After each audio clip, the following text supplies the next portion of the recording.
Bom dia a todos. Nós estamos recebendo aqui o senhor Dárcio Marcelino Filho, que foi secretário de Assuntos Jurídicos do município de Itápolis. O senhor vai ser ouvido na condição de testemunha na comissão processante que avalia possível cometimento de infração político-administrativa por parte do senhor Carlos Augusto Biela no procedimento de reforma e ampliação da Escola Municipal de Ensino Fundamental Professor José Toledo de Mendonça, e como tal tem o dever de dizer a verdade sob pena de sofrer processo por falso testemunho. O senhor Dárcio Marcelino Filho foi secretário de Assuntos Jurídicos do município de Itápolis de 2009 a 2013 e de 2014 a 1º de novembro de 2015.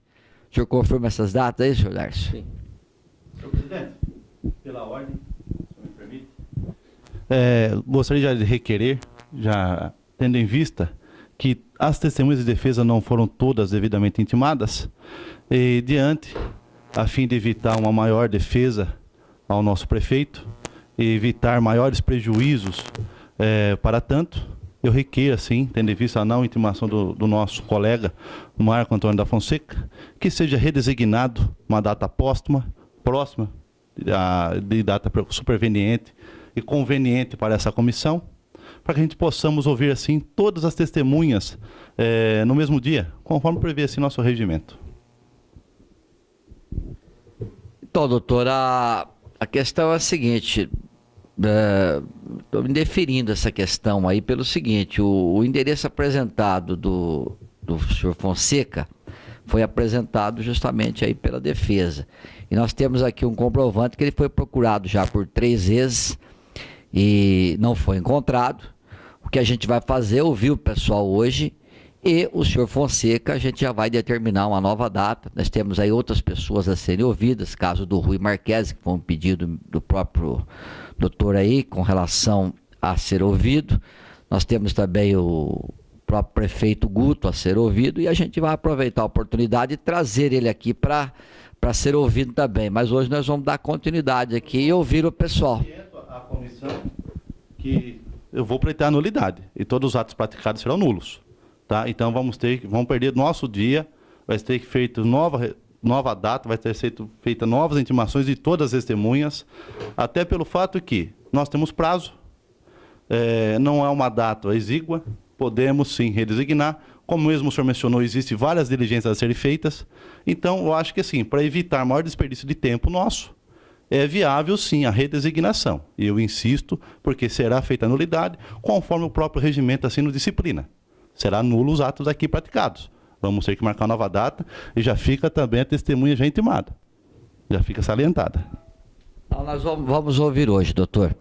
Nós vamos ouvir porque nós também temos prazo e é muito importante para a gente não derrapar na questão dos prazos. Nós vamos ouvir o pessoal, depois o senhor toma as medidas que achar cabíveis aí. Nós vamos ouvir já inicialmente o senhor Dárcio Marcelino Filho, que já está aqui com a gente.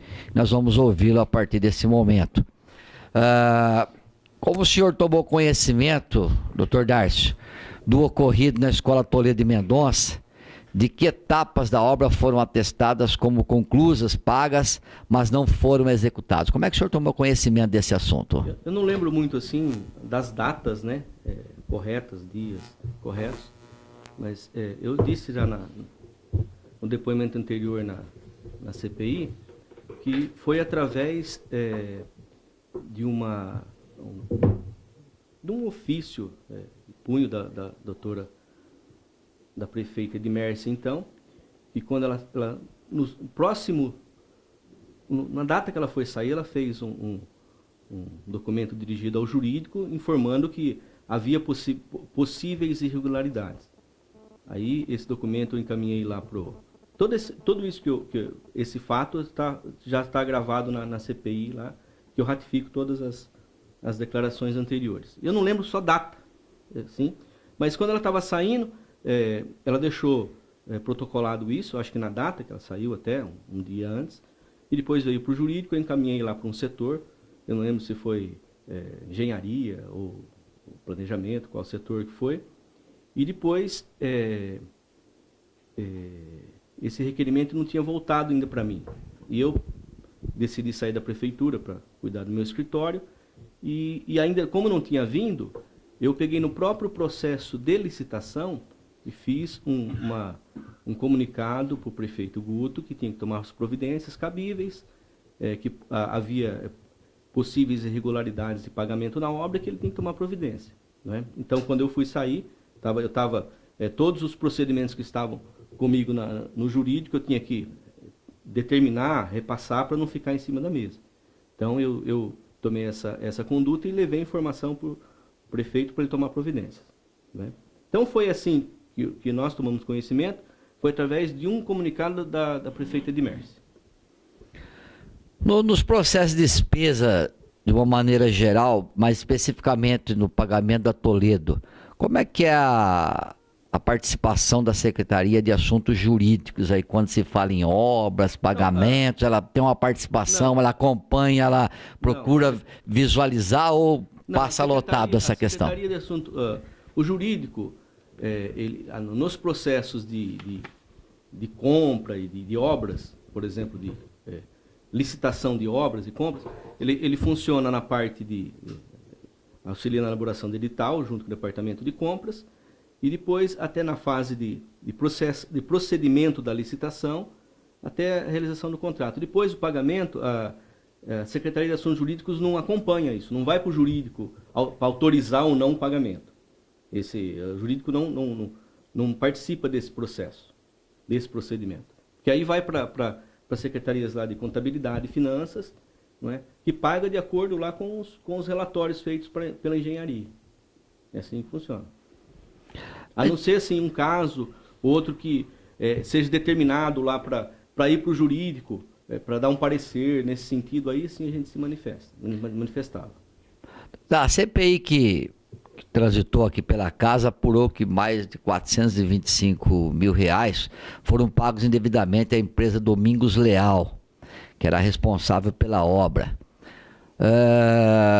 De forma categórica ou até de forma presumida, o senhor entende que esse pagamento foi pago porque havia interesse do prefeito Carlos Augusto Biella, até teria participação em ter como retorno esse dinheiro para eles? Bom, eu não acredito nisso.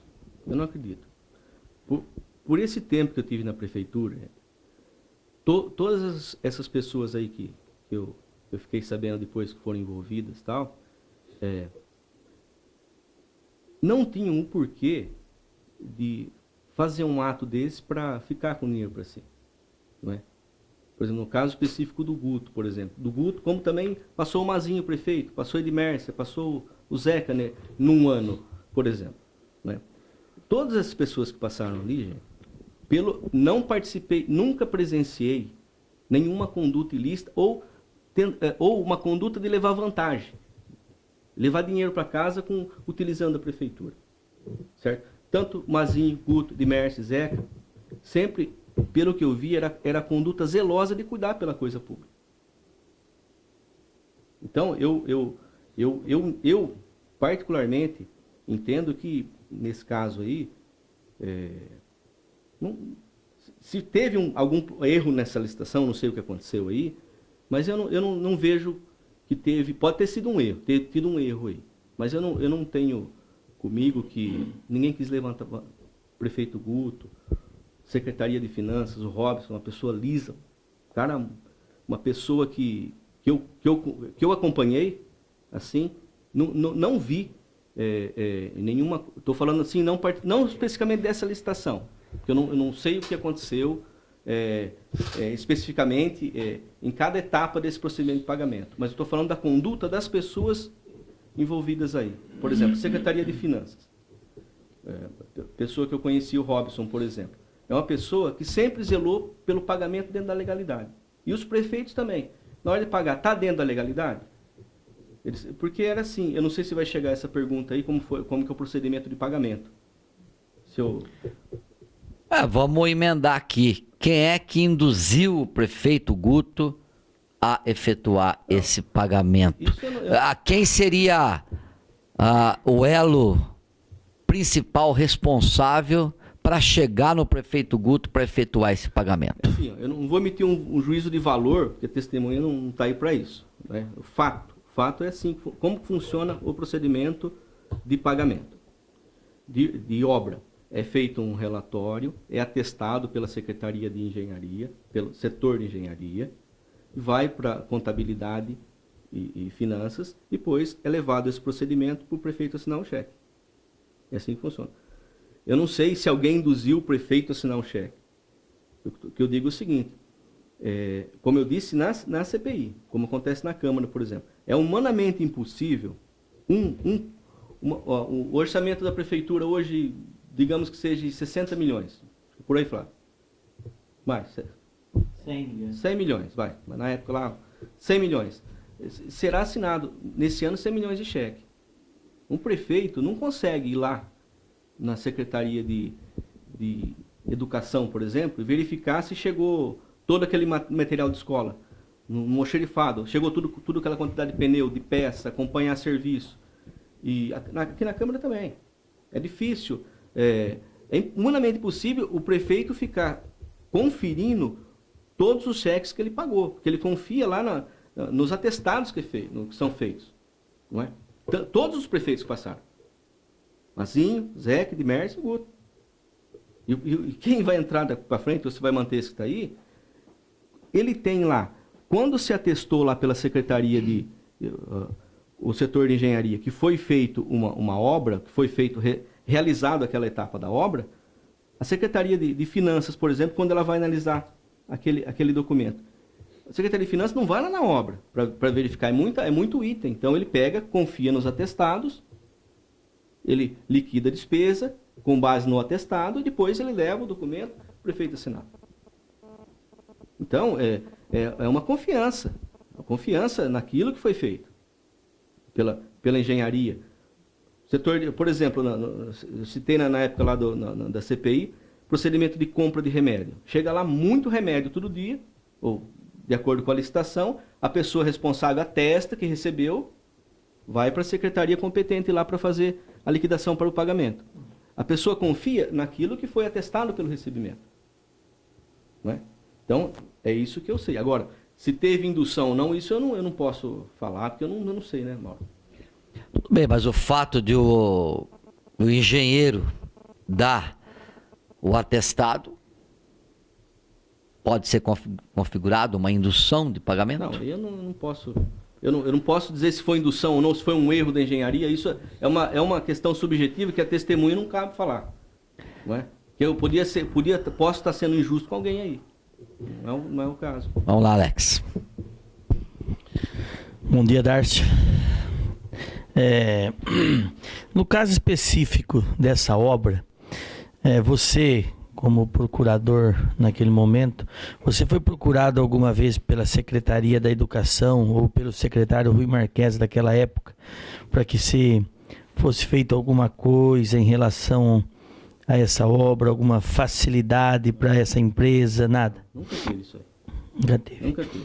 O que tinha, assim, por exemplo, eu falei na CPI, pelo contrário, quando chegava o conhecimento do jurídico, às vezes chegava pelo departamento de compras, a empresa, que é o setor de engenharia ia lá, a empresa paralisou a obra, não está andando a obra. Aí era feita notificação para a empresa ir cumprir a obra. Então não teve, pelo que eu sei, não teve facilitação nisso. Entendi. O prefeito também, o Carlos Augusto Biela, não procurou o senhor em momento algum para querer, tem coisa errada naquela escola, tô levantando, tô vendo, tô... Não, quem levou o conhecimento que tinha alguma irregularidade, eu recebi esse documento de Edmércio, eu passei para o Guto. O senhor tem que tomar providências. E ele no momento ficou... Mandou, na hora que chegou aquele documento, imediatamente ele já mandou o setor competente já instalar. E ele já no momento ele viu que era ele que tinha feito os pagamentos? Não, eu não sei. Porque foi feito um documento que tinha a possibilidade de irregularidade de pagamento. Entendi. Eu não sei se ele verificou isso ou não.